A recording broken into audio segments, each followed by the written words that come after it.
Good evening, everybody, and welcome to Cooperative Extension's Learn at Home webinar. Really excited to be here for tonight's topic. I'll introduce you to our speaker in just a minute, but hopefully you're in the right space. Tonight we are doing questions about nutrition, a question and answer session with URI Cooperative Extension's Dr. Amanda Missimer. So excited, Dr. Missimer, and I'm so pumped because I got to hang out with you yesterday, and here we are again today. It's just wonderful. So Dr. Missimer is a registered dietitian, clinical faculty in the Department of Nutritional Science, and she's also one of our nutrition extension specialists. Her work focuses on providing nutrition education to students at URI and communities across Rhode Island, with a focus on overall nutrition understanding for a healthy lifestyle in all individuals. So thank you so much and welcoming Dr. Missimer. Woohoo! Thanks, Sue. Glad to be here. I can hear everybody at home clapping. So we have people that are just popping in, and I want them to just sort of get used to this space because we've all probably been on the webinar space this past year and a half or so. And tonight's webinar is a little different. You might notice that we can't see you. You can see us. So to get your questions across, get familiar with that chat function. I believe for me, it's in my bottom right-hand part of my screen, but I'm looking at a different view. How about you, Amanda? Where's your chat box? Do you have Yeah. You're actually a panelist, that might be a little different for you. So hopefully you all can find your chat area, and then you can start firing your questions in, and then I'll ask Dr. Missimer on your behalf. So I'll give everybody a few minutes to plug that in. But Dr. Missimer, why don't you tell us a little bit more about who you are and where you came from and what you're doing right now, and maybe a little bit about the new program that you and Vanessa just are going to be launching soon. Yeah, sure. Yeah. Well, thank you so much for having me. I am over at the Department of Nutrition where I teach some classes. So general nutrition, and welcome everybody who's joining us tonight. And please feel free to ask any and all questions. I usually ask, there we go. And I often ask my students at the beginning, like, what's the burning nutrition question that you've always had and you never got a right answer to? And my favorite question that I've ever gotten in my life is, how many double stuffed Oreos is too many double stuffed Oreos? Is there an answer to that? You know, it all depends on the day. I feel like that's a day-by-day marker that tells you how many that you should have. And I try my best to answer all the questions that I get. And I usually teach like a larger class, so anywhere between like 50 and 200 students in the class. So I'm doing that over there. And then over in Cooperative Extension, I work with our FNET program, which provides peer education to the community and to the schools in nutrition education. So it's taught by peers of the neighborhoods to the individuals in those neighborhoods. It's a really wonderful model. And we have a series that goes on. So I work with that program. And through that, we're going to be hosting our first free farmers market series this fall on campus, which we're really excited about. So we'll be collecting fruits and vegetables from across URI farms and orchards, and then we're able to provide that to the students on campus. So, my gosh, that's awesome. Yeah, we're so excited. Although I'm learning it's quite difficult to coordinate a farmer's market. That's what I've learned. Yes, I will be happy to pick your brain about that if you need any help. I don't know if you know, but I do provide some food safety type presentations for farmers market. So I've gotten a little friendly with that crowd. So I'm happy to, talk about that offline sometime if you need any help or. Yeah, absolutely. Yeah. That would be great. Because we're actually getting eggs from down at Peckham Farm to also give out on campus, which I'm very excited about. I'm like the most excited about that. So we will definitely need to worry about food safety and keeping them in the right way that we can get them to the students. All right. Awesome. I don't want anyone to do anything except eat all of the eggs. So yeah. You know it, and then compost those shells. Compost those shells, and I've been told by the compost king that you can never have too many shells, so that's good. Because we were worried that our compost pile had too many shells, but then it seemed to be. Do you want to talk composting? Because Yeah, if our Composting. participants don't have any questions Yeah, I yet. mean, if you're not an egg farmer and you're not exclusively just composting eggshells and high carbon, then you're good to go. A little bit of Okay. everything in a compost pile that's the way to do it. Well, That's the way to do it. we eat a lot of eggs at this house. So Yeah. yeah, we do, but not quite at that time. So I was able to go down with Dr. Sartini at the Peckham farm, and we saw the chickens, and I saw those fresh eggs. Oh my gosh, I couldn't wait to get them home and eat them. So I was able to take some with me that day, which was really fun. Really cool. We have some questions coming in, but while we're talking about eggs, let's talk about any difference there between duck eggs and chicken eggs. All good for you? Do you know if one egg has more of something than the other, or? Yeah, so absolutely. It's actually funny that this came up. I don't know if you know, but my background and my whole PhD study is about eggs. So I've literally been studying eggs like intensely for 6 years. Yes, I love Okay. eggs. It's like the most important thing to me. I've been known as the ovo queen. I've been called that. But my Right. advisor as well has been working on eggs, and so has her advisor. So we have a collective like 90 years that we've been researching eggs. So the first question is about the difference between a chicken egg and a duck egg, right? Yep. I mean, I do know they come from different animals, but yes, what else, what else So can you tell us? yeah, so they come from different animals, of course, and they basically just have different proportions of things because with the egg is to sustain the life of the new animal. So depending on if the animal is going to be bigger or smaller, it may have a higher protein content, it may have a higher fat content, depending on that. In terms of composition, it's not much different. You may see some differences in yolk color, and yolk color is dictated by what's called carotenoids. And carotenoids are pigments that we see. They're antioxidants, and they're really important for fighting off infections in our body and also doing a lot of other great things. Like one of the carotenoids that we see in the yolk of an egg is called lutein. And lutein is that yellow pigment. So when you look at the leaves in the trees when they're turning and you see the yellow, that's also lutein. And lutein is the carotenoid that prevents age-related macular degeneration. It's directly linked to those.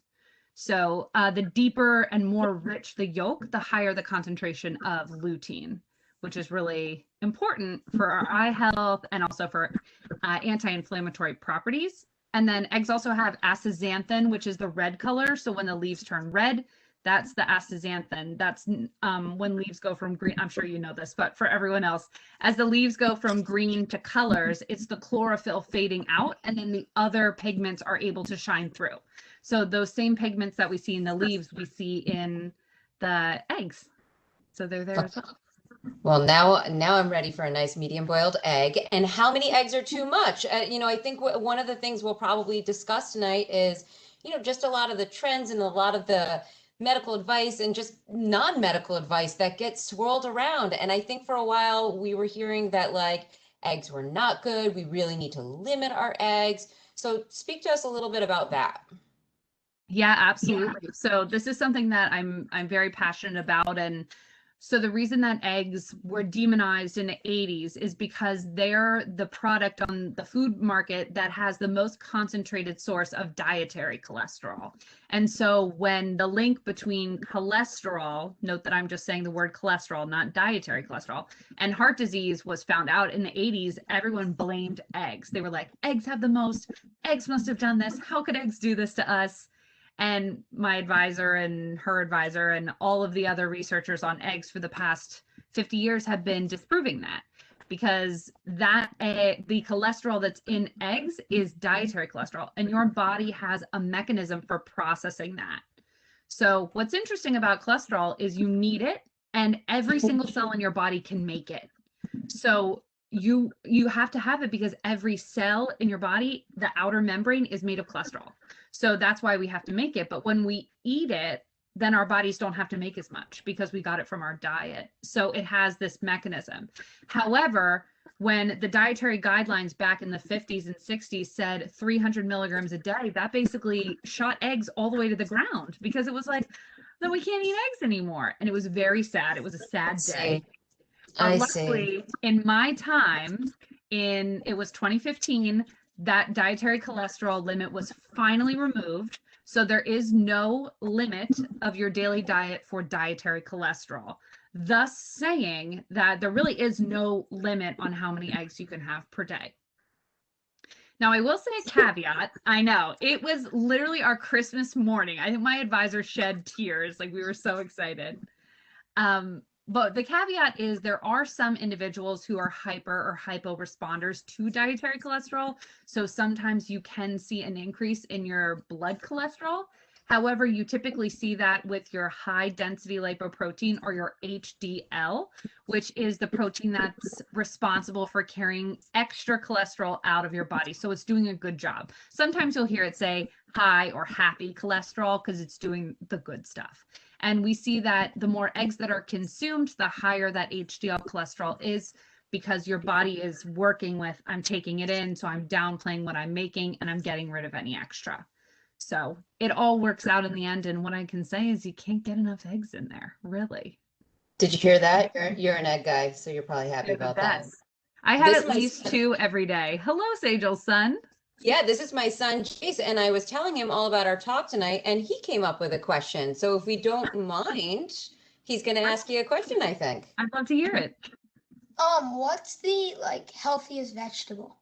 Ooh, that is probably the hardest question I've ever received. I know. I cannot. What do you want me to say? A specific one, Sage, like the one? No. He's 12. He's a good eater. So, yeah, I was going to get into that, but I was like, that's a great question. I don't know if there is such a thing. Stuff. So probably, and I'd have to think on that. You know, I've never been asked this question before in all my years. The healthiest vegetable would definitely have probably the highest combination of plant protein, fiber, and digestibility with antioxidants. And there's been a couple of vegetables thrown out in that category.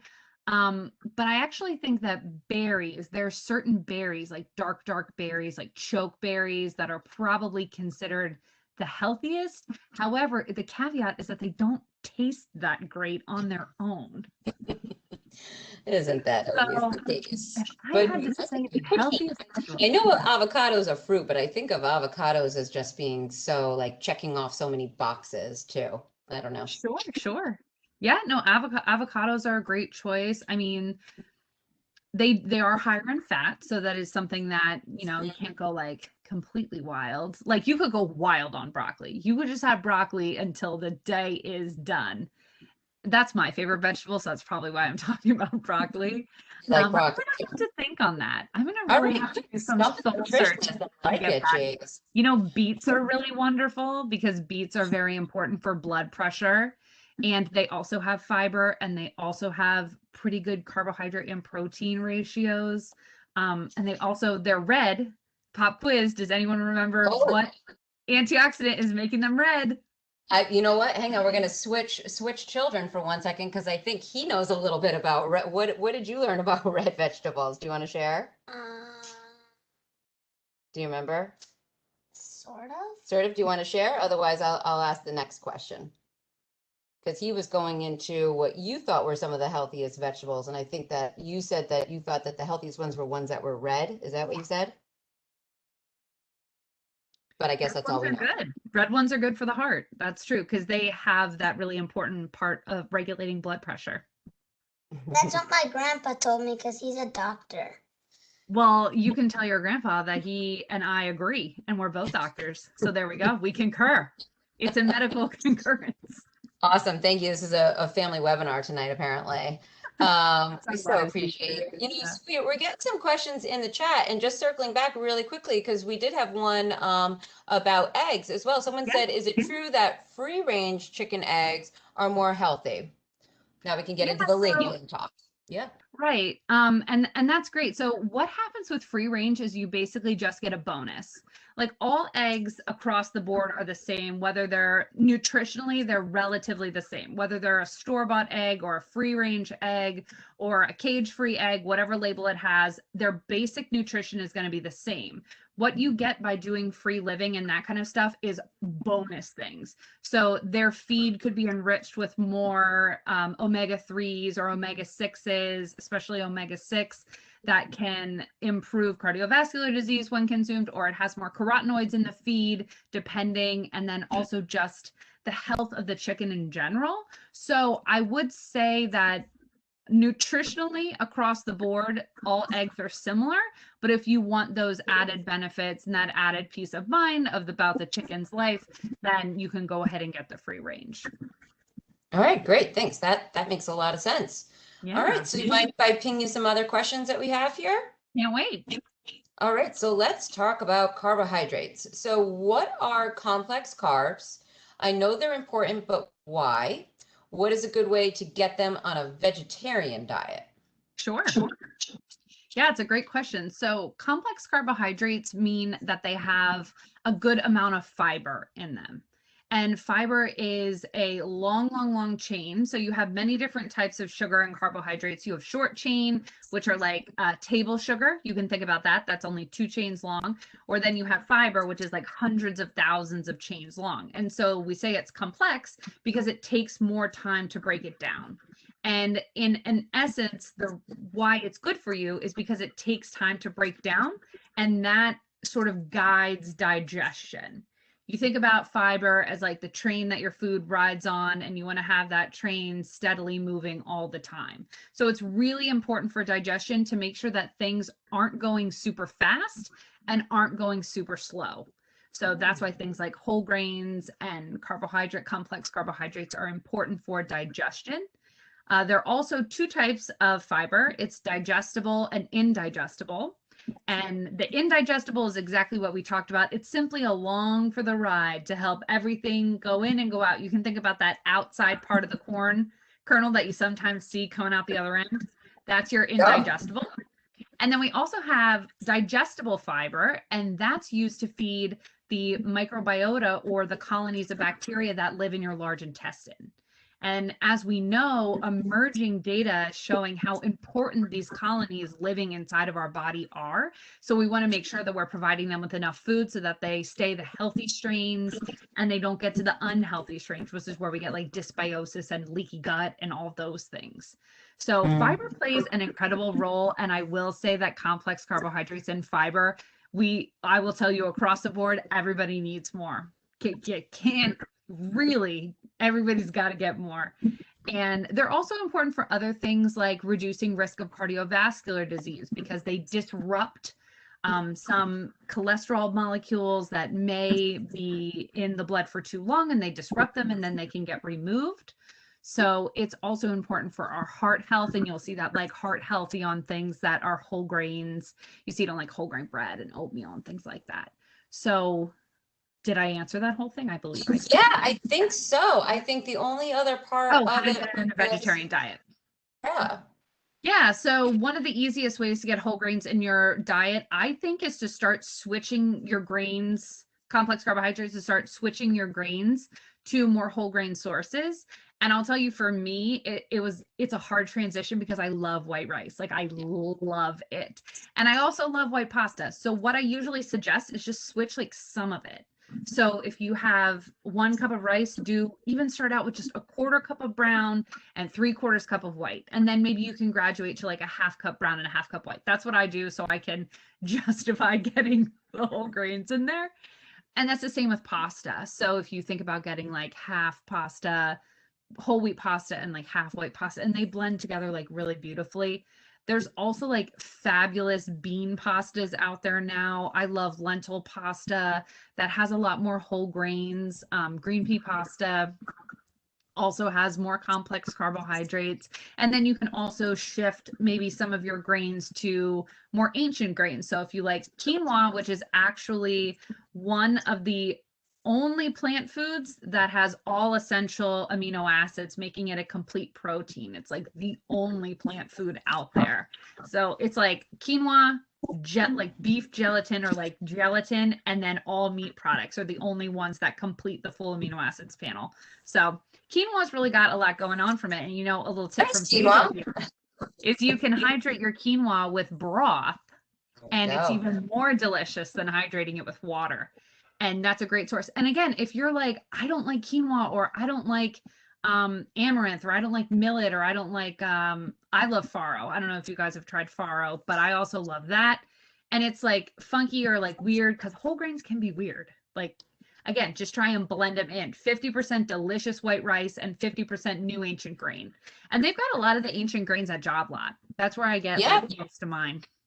Yeah, that's right. And we're big millet fans. My kids love millet, so we eat a lot of millet in our house too. Yeah. And it's just about like, understanding the hydration. Like I'll do farro, but I put it in like the jar of water like 2 days in advance and let it hydrate before I boil it. It is a little bit more work, but they're making them easier and easier now. Especially like quinoa is really just, I cook it in my rice cooker. So same, I put it in there with the white rice and it all does its thing. And yeah. And I think like another way too is like, if you're not really into quinoa, so maybe think about not having like an entire bowl of quinoa, like you might have like a rice bowl, and instead think about that quinoa sprinkled into a salad or sprinkled into a soup, and gradually kind of learn to love it. And that's how we kind of converted our kids a little bit, because at first they were like, this isn't rice. Absolutely. And that's a great tip too for getting whole grains in with more fibrous stuff, which is like vegetables. So if you do a quinoa salad that has like a bunch of vegetables, and you can even put protein in there too, and feta, and make it like a whole delicious thing. So lots of ways to get that in. If you didn't want to do, obviously, I would replace it with tofu. I do like tofu, feta, cranberries, quinoa, teriyaki salad. Yeah, absolutely. All right. So actually, I would like to talk about seafood for a little bit, but let's answer one more from the crowd here. So yes, so thoughts on veganism. Do you have any tips for balancing meals? Oh, so it's a 2 questions. So I'll pause on that one, and let's stick with the thoughts on veganism. Sure, absolutely. So, there's a lot of data backing up vegan and vegetarian as a very healthy life choice. And really good for chronic disease prevention, which is where we as nutritionists are coming from. Like, how can we feed our body to prevent the onset of chronic diseases? And the chronic diseases we typically think of are type 2 diabetes and cardiovascular disease. So there's a lot of data around that. However, the caveat, and again, remember, I'm talking to a lot of college students, is being what we call like a good vegan. Because what's tough is you can be an excellent vegan who eats fruits and vegetables and whole grains, or you can eat French fries and buttered noodles, which is a lot of times what we see in college students. And so if you are, and I was telling Sejal this the other day, considering being a vegan, some foods that I would encourage you to start thinking about if you can eat quite a lot of are things like beans, mushrooms, whole grains, because those are going to be really important to fill you up and to make you feel satisfied and have significant protein sources. Oh, and tofu or tempeh or whatever you prefer. And tofu is just so delicious. And it just tastes like anything. It's so good. I made a tofu cheesecake a couple of weeks ago. Yum. So good. So yes, I think that veganism does have a lot of really wonderful supportive data behind it. If you're willing to eat a lot, you have to eat a lot, because remember, vegetables are so low in calories. So but sometimes it's really fun. You can make a big, huge salad and really chow down, even though you're only chowing down on like 500 calories. So it's pretty fun. And there's just wonderful vegan products out there too now. And Sejal can speak to this with like cheese replacements and egg replacements, and flaxseed can replace eggs and all sorts of stuff. Yeah, I think you're right. And I think you're right. I think you really have to have a love and appreciation for vegetables and fruits, like in their actual form. And I think, there are a lot of these substitutes that are out there. And I think that that's good for the person that is trying to transition into eating more plants. But eventually you're going to have to just have those things be treats once in a while, because I'm sure you know processed foods are not really that great for you, and there's a lot of unhealthy vegan processed meat Oreos. substitutes, and some of the cheese substitutes. Yeah, Oreos are vegan. So yeah, we've had to really, when we navigated, we're not vegan, but we love plants and we eat a lot of plants. We really had to kind of navigate that world a little bit because there's some weird stuff out there. Some stuff that maybe we were comfortable eating at a barbecue because everybody else was having their meat and we just kind of wanted to feel like we were part of the crowd. So maybe in that one particular situation, we'll have something of that nature. But for the most part, you gotta love your beans, gotta love your seeds and nuts. I want to do a plug for pumpkin seeds because pumpkin seeds have like 12 or 13 grams of protein per serving. They're like the number one protein seed source. So great. And there's some local growers here in Rhode Island that are roasting pepitas, and we get them in our farm share box, and we can't stop once we start eating them. They're absolutely delicious. So you got to find those like real deal sources of protein. But we love our eggs, and I know you can't have oysters, but we love our oysters. We couldn't live without them. So yeah, and that's another thing to consider too, is like if you do want to be or try veganism, try vegetarian for just like 2 weeks and then transition down, because it is a big jump from a heavier meat diet all the way down. So you can again sort of like transition yourself in. And again, remember, you don't have, if it's for a non-religious reason, you don't have to be like very, very strict. So if you want to be a vegan who still eats cheese, live your life. Live your life. Right. Do it. A little more. Yeah, you're holistically eating. And we should plug in your webinar that you have on that topic. So the webinar tonight and all the webinars, the Learn at Home webinars that Cooperative Extension has run since the beginning of the pandemic, I would say 99% of them have been recorded, and they're all available in closed captioning, thanks to our URI Master Gardeners, our tech team. And they're available on our YouTube channel. And Dr. Missimer did this amazing, I'm trying to remember what the title was. Do you remember? It was right around New Year. So you're considering a plant-based diet. Yeah, it was like New Year, new diet, maybe be plant-based. It was so good, and it was so great, and really explored that whole mind space about, you don't have to be 100%. We know it's healthy to incorporate more fruits and vegetables, so do that as much as you can. And there were some great tips in there, and I loved it. So if you want to learn more about that and you're enjoying this one tonight, I'd highly encourage it. And I can even find it here in the online world and put it in the chat in a minute. The trends don't stop coming.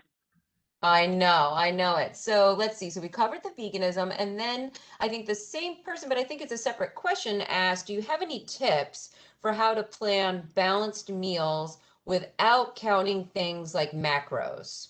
And explain to us what macros are.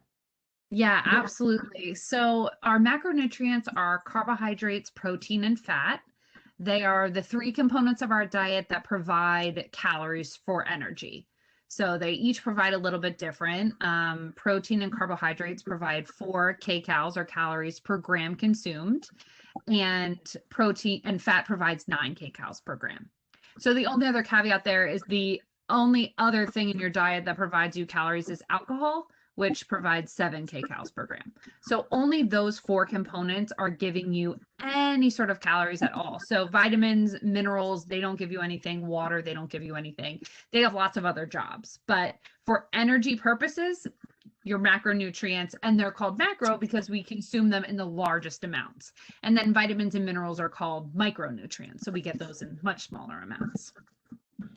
So counting macros and counting anything can become extremely daunting and extremely overwhelming. So yeah, I would really advise against doing that, because when we look at what people eat each week, we don't, and I just said it, I look at it over each week. I never evaluate what somebody eats on one day and one snapshot.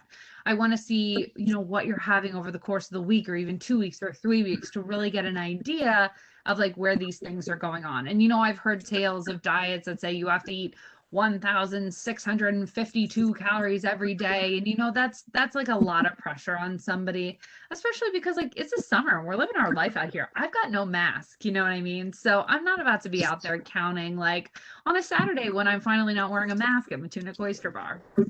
So I think what is important for the most important thing, I think, for a healthy, balanced diet is timing.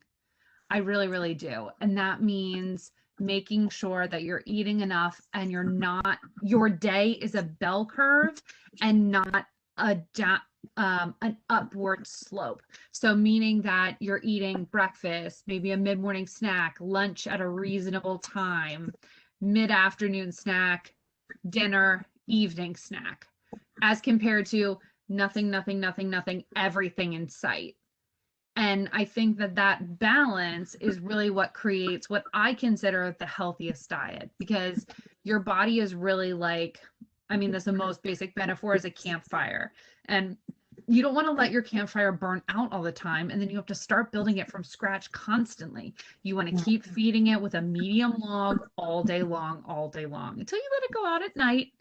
And then we light it back up in the morning. But hopefully we consumed enough during the day that it can even just like sizzle out over the night. Like it's still doing some stuff. So you're telling me to stop eating the potato chips before I go to bed? I'm not saying that. I'm not saying that, because if you think about it, if we're on a bell curve, there's room for those potato chips at night. Now, not if you ate a half bag earlier that day. Okay. But Okay. there's definitely room for an evening snack in everyone's day, I think. This is reassuring. Thank you. I think so too. I think so too. Absolutely. So my tips are that, and then also finding stuff that's just easy for you to eat when you're not hungry, because having a balanced diet and eating at those times, I can tell you all the time, like I just don't feel like eating sometimes, even though I know I should. So thinking and preparing and thinking about like, what's your, like in chemistry, we say a rate limiting step. So what is stopping you from succeeding every day? Is that you don't want to, bother eating the cherry and spitting out the pit?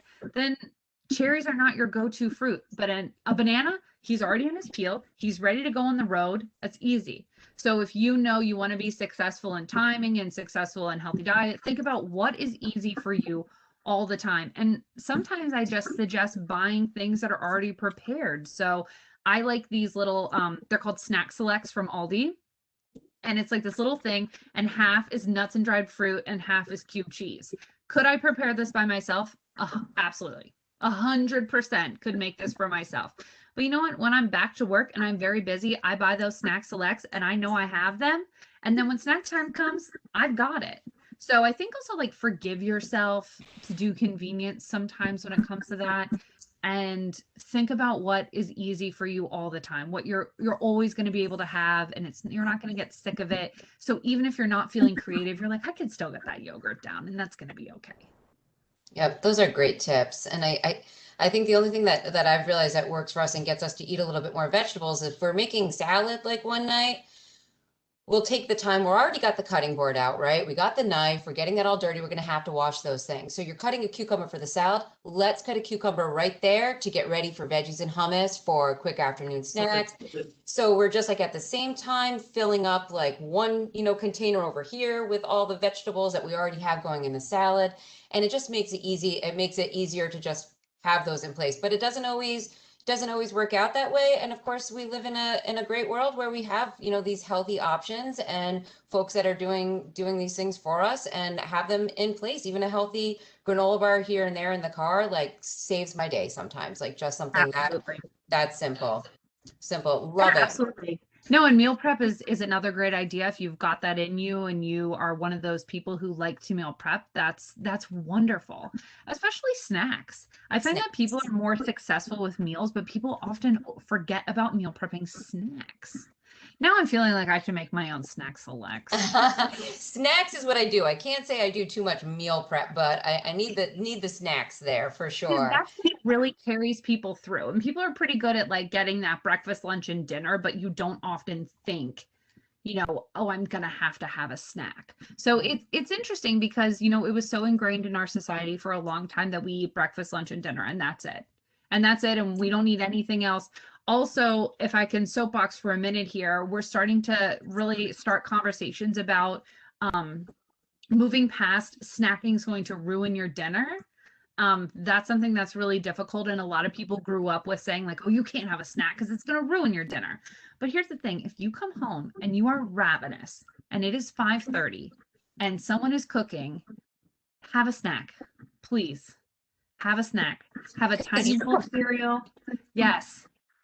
It's not going to ruin your dinner. You know what it's going to do? It's going to start your digestive process. So if you have maybe even like an apple, or I had like an apple and cheese stick today because I was so hungry while my tacos were being made.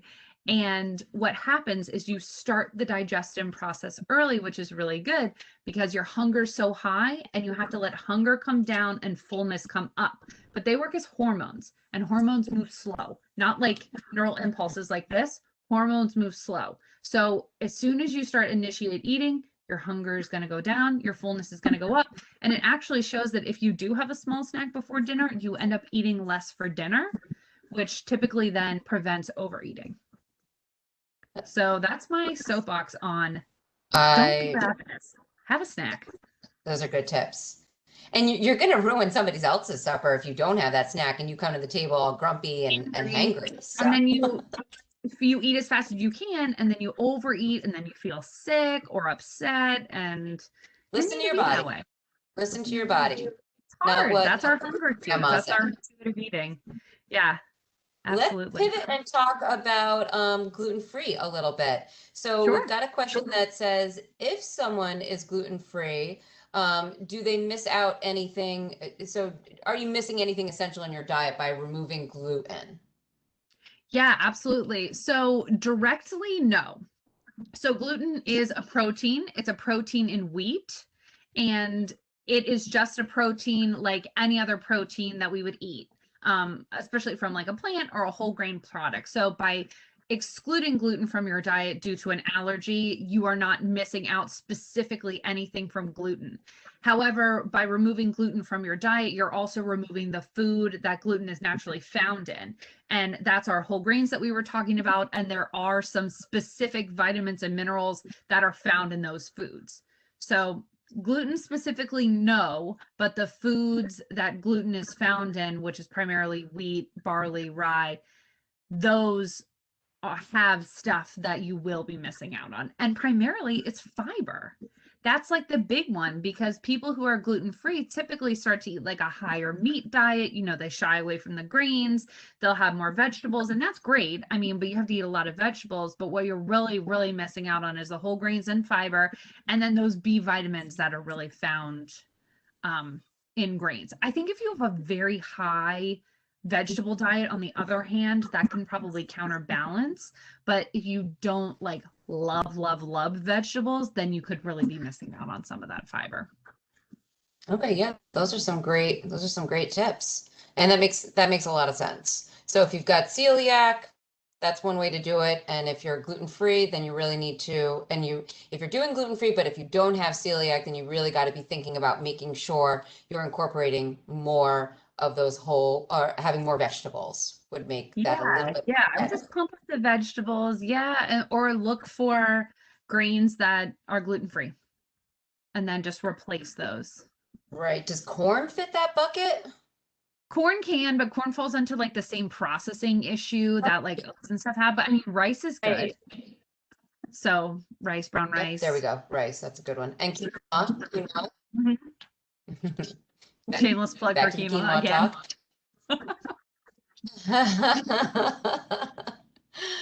Okay, if anybody has any other questions, please put them in there. So I think, a lot of this goes into some of those trends and the trend of the year. Whatever celebrity has miraculously lost weight, somehow becomes the trend. Killing us. So how do we keep it straight, Dr. Missimer?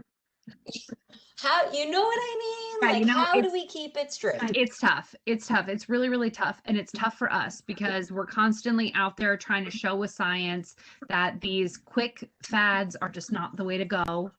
And, it's not going to be sustainable. And then we're dealing with more of this, like the bad feelings that people associate with, they either were so hungry at the end of the diet, then they ate everything and then they felt bad. I am an all foods fit dietitian, meaning that I have room for everything in my diet. And so I don't believe in cutting out anything. I don't believe in restricting anything. Like cutting things out of your diet completely is just not something that I'm on board with. And a lot of my colleagues aren't either, because there is like a lot of psychology around food. And the restriction which comes along with all of these, and that calorie restriction or that extreme hunger, it's just, it's really tough. And so we're out there trying to do the good work, spread the good word, but these fad diets won't stop. I mean, like, it was a dark day for me when Gwyneth Paltrow had to spread lies about intuitive fasting, which doesn't make any sense. Even the words alone don't make any sense. And so that's really tough, because we don't want people to be discouraged, and we also don't want people to have bad relationships with food develop. It's really horrible and sad, the increase in disordered eating that has occurred throughout COVID. We actually saw a 50% increase on campus for students seeking help for disordered eating. So it's really something that we're very attuned and we're looking out for and we're educating on, because you do one of these diets and you start to think, this food's bad, and I'm here to tell you it's not. Yeah. And sometimes you get scarred. I'm a child of the 90s. We were having this conversation yesterday, and fat free was all the rage. Olestra was like the hot ticket those days. And my mom, I think, is still a little scarred from that. I don't think she's on this webinar, so that's okay. I think she's still a little scarred from that, and still trying to avoid like fats. And so it gets stuck with you, and I think that's really hard when we're raising children, raising girls. We got to be careful, because that can stick with you for a really long time, if not forever. Absolutely. And it's unbelievable how much your childhood eating patterns and like the things that happened at your house form the way that you think and eat about food. Like, I always think about this. It was an older adult man, and I was counseling him, and he looked at me and he said, "I will not under any circumstances eat broccoli ever." And I was like, okay, well, that's fine. Like, have you tried it in the oven? Like, when's the last time you tried broccoli? And he was at least 6 years old. He said, "I was 3 years old and it was disgusting." And I was just like, oh my gosh, that's so sad. Like, he must have had such a horrible, horrible experience with broccoli, and like nobody ever reintroduced him to it. And a lot of the data is showing that actually you need between 16 and 20 exposures to a food to really know if you like it or dislike it. And that from being a mom. And taste change. And I tell people that all the time. Just because you like tomatoes then and you don't like them now, like, that's okay too. And I think that's what's hard about this is people get locked into things because there's so much psychology around food and food choices and the way and the emotions that you feel about things and the memories that you have with food and the smells and your grandparents' house and all of these things. So we do spend a lot of time like thinking about that. I have the students do an assignment where they go to the dining hall and they have to justify every single choice they make. So like, why did you choose that? Like, and it's crazy because you think like, I never thought about it before. I don't know why. It's like a deep psychological experiment. Oh, that's very fascinating. It's interesting. And people typically have a core 100 foods that they eat, and that's pretty much it.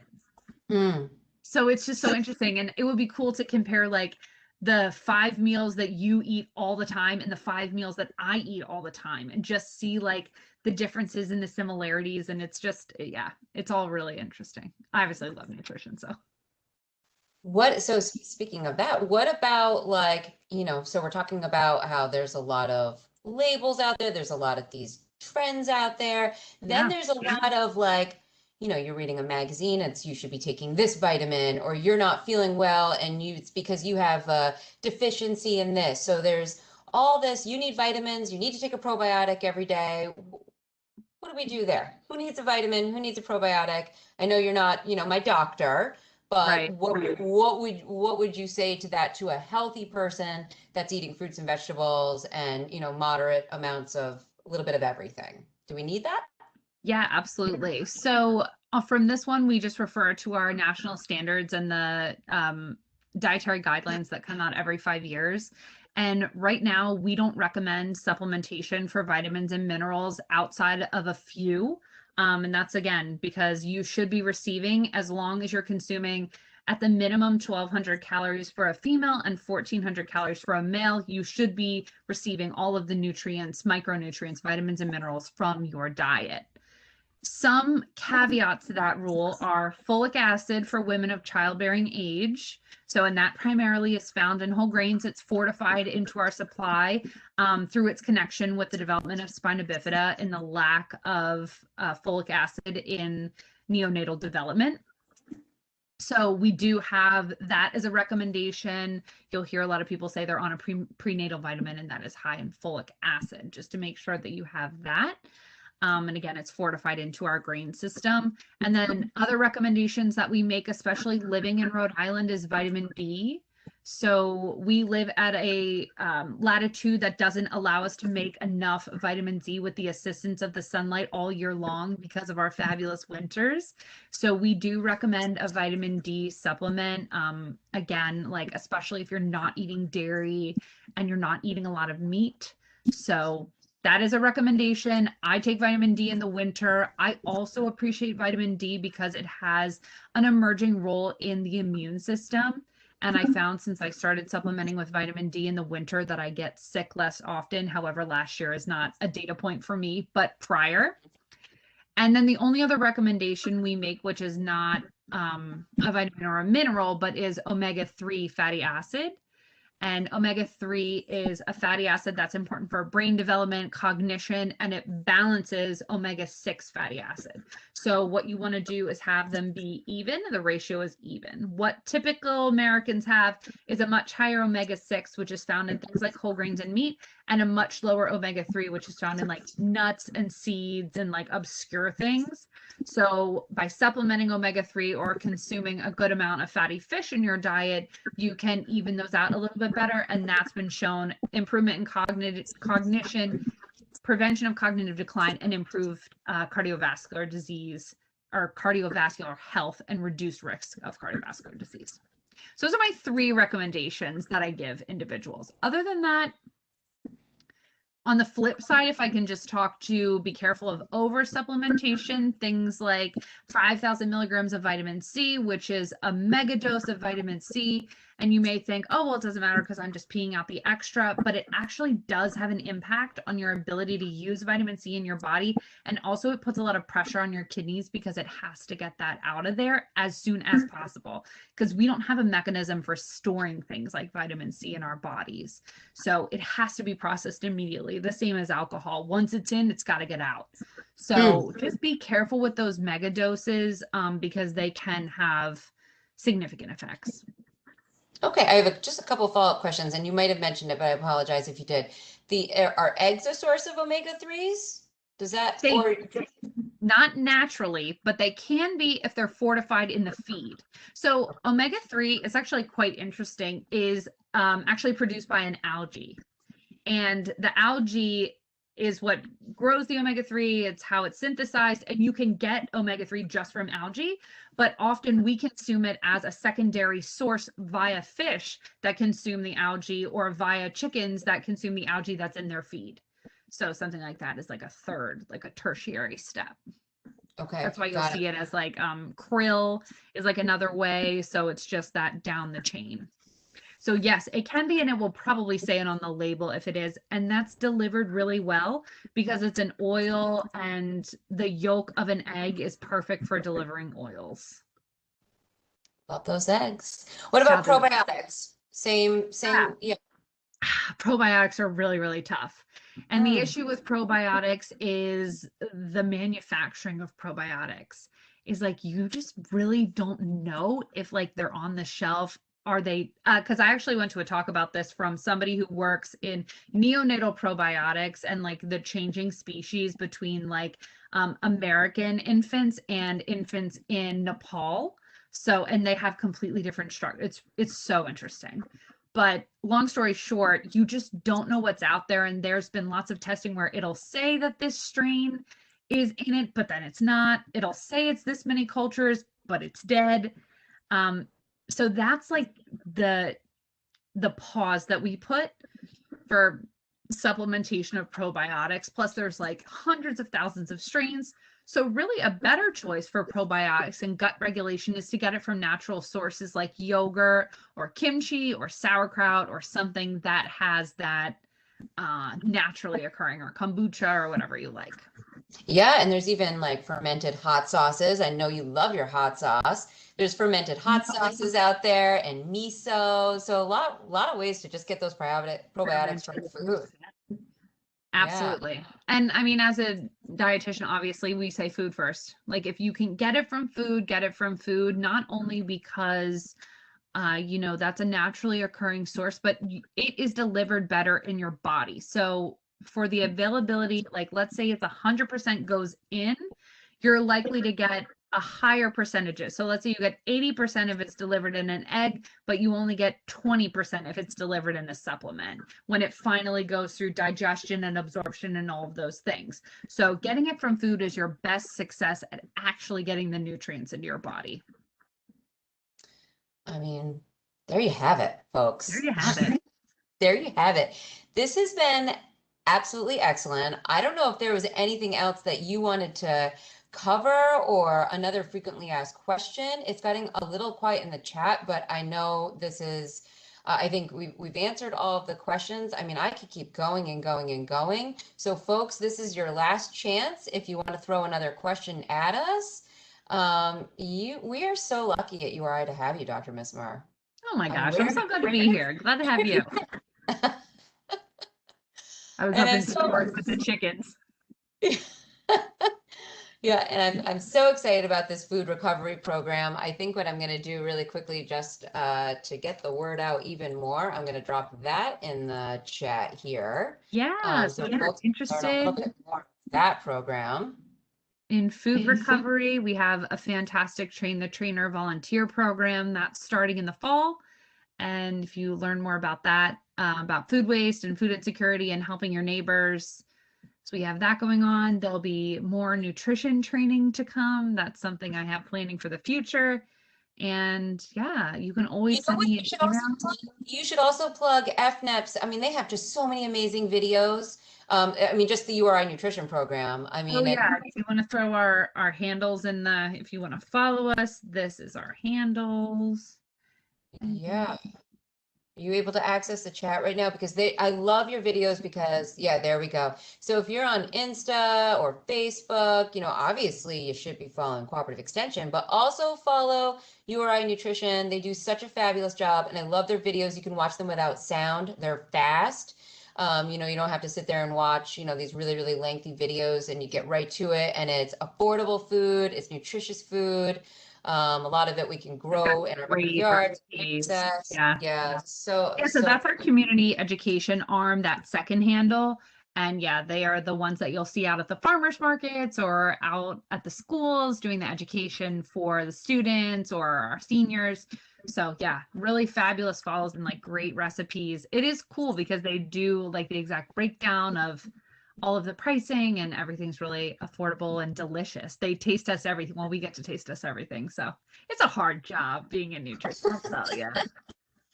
Yum. Well, thank you so much, Dr. Missimer. We're getting a lot of thanks in the chat there. You're awesome. This was really fun. I learned a ton. Thank you for entertaining my boys for a little bit. Yeah, that was a hard question. I know, when he asked that in the car, I was like, come up with something. I was like, oh, okay, yeah, sure, go ahead, ask that one. I'm like, it's broccoli. I'm just partial to broccoli. They actually love broccoli, so it's the best. It's the best. I know, roasted, and they love it. They're like, make it a little charred, mommy. Char it up a little bit. Yeah, we throw it on the grill basket, sprinkle of nutritional yeast, lots of garlic. It's got to have a lot of garlic. God, it's so good. Never enough garlic. Have such a good night. Thank you so much.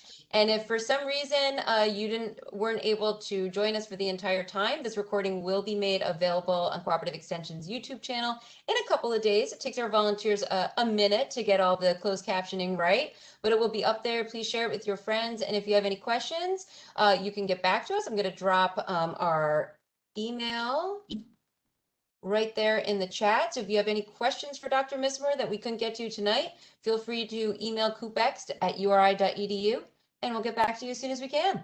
Thanks, everyone. Thanks for joining us. Thanks. Have a good night.